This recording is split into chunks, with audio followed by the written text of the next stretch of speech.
On the streets of small-town America, it's beginning to feel a lot like Christmas. And the big surprise under everyone's tree this year is that Donald Trump still leads the Republican race to be president. All right, back home, swing your partner. In West Virginia, they're not dancing to anyone's tune. They're mountain people with strong traditions. Chase that pretty girl around the world. But in this state where the coal mines have closed and there are more adults out of work than in, they worry about the future.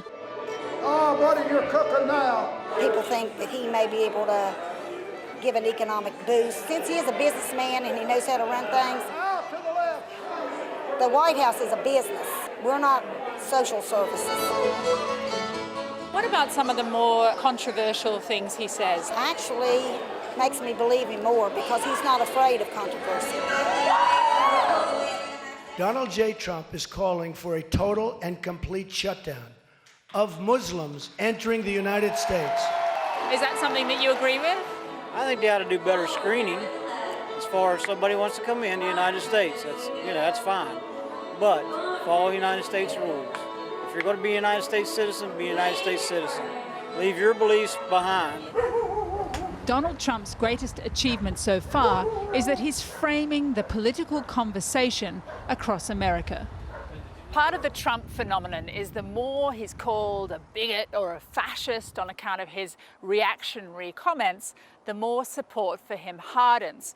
But perhaps it's kind of pointless what you choose to call him unless you address the underlying reasons as to why people support him in the first place. He expresses their anger, their frustration, their fear that the kind of life that they wish they could live is threatened. Sorry about that. He's basically saying, I'm going to say what I want to say, and if you don't like it, too bad. I don't care, and neither do my supporters. The Staten family is moving. Their house, which had been on the market for 7 years, just sold. Kathy says people feel frightened and like the reassurance of Donald Trump's tough talk. People are very fearful right now of not where the next attack, but when the next attack might be. I know that a lot of people are worried about when it's coming. And so to have assurance is really what kind of a lot of people are looking for now.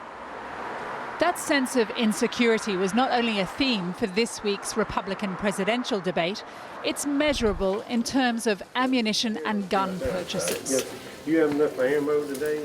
They're flying off the shelves at Wheelers in Elkins, just as they have across America for the weeks since San Bernardino and Paris.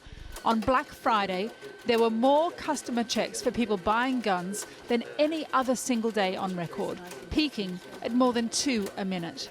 If some of the people in those places where it was slaughter, absolute slaughter, had guns, you wouldn't have had the carnage that you had in Paris.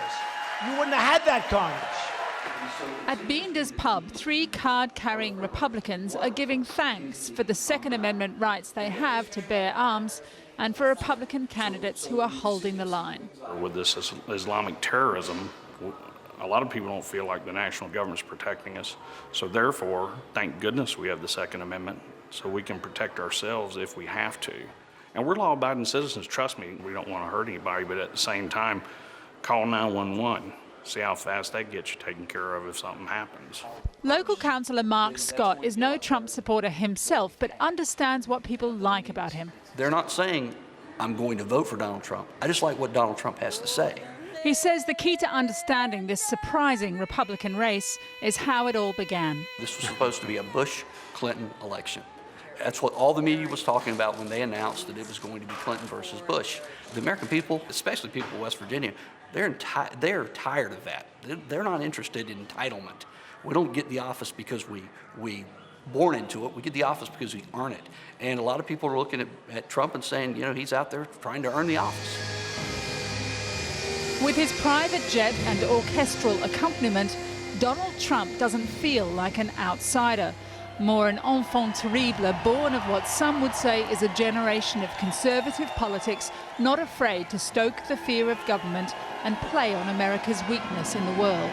He is an exaggerated version of the most antagonistic and fear-mongering strategies of conservatives in the United States over the last 30 or 40 years. Not to mention the fact that he has $1 billion if he wants to spend it, that he has unrivaled sales skills.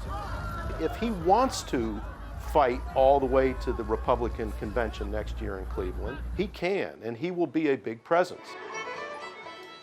Will it be difficult for him to win the nomination? I think so. Yeah, now circle up forward just one more time. For now, in the swirling politics of this Republican race, he's leading the party a merry dance. But Donald Trump's greatest challenge remains whether he can turn candor into votes when it most matters. All right, good job. Kylie Morris, Channel 4 News, Elkins, West Virginia.